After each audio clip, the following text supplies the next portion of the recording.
Magandang buhay! Ngayon, magluluto tayo ulit dito sa garden. Another edition of garden cooking. Yes! Yan, dito tayo sa labas. Katabi lang ng garden, guys, kung saan tayo magluluto. At ang ating recipe for today ay na-miss natin ang pansit canton.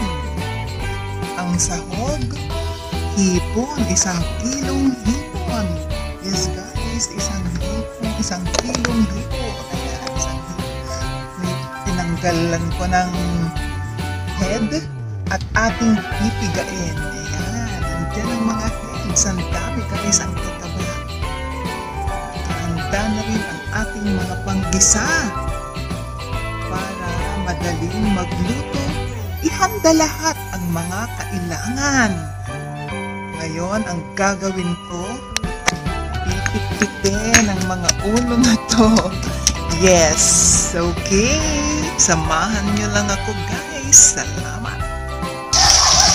Ayan, mga kakamba, naigisa na natin ang ating sahog na hipon. Hintayin nating mamula.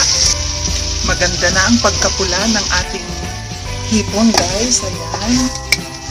Lagyan ko na rin siya ng paminta para may dagdag aroma. Ihalo na natin ang sabaw, guys. Ito yung pinitpit kong mga ulo ng hipon. Ayan, oh. Mamula-mula na. Ayan. Sasalain natin, syempre. Para hindi sumama yung mga residue.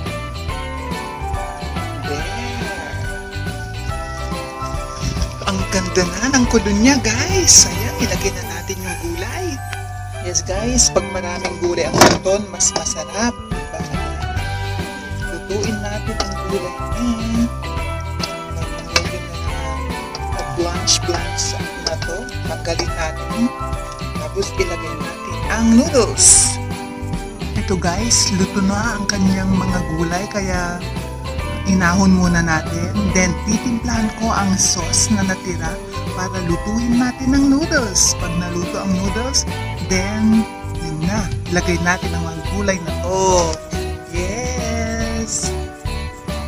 Ayan guys, naluto na natin ang version natin ng canton, pansit canton with sotanghon. Ayan, kain na tayo dito sa garden. Ayan guys, para sa inyo.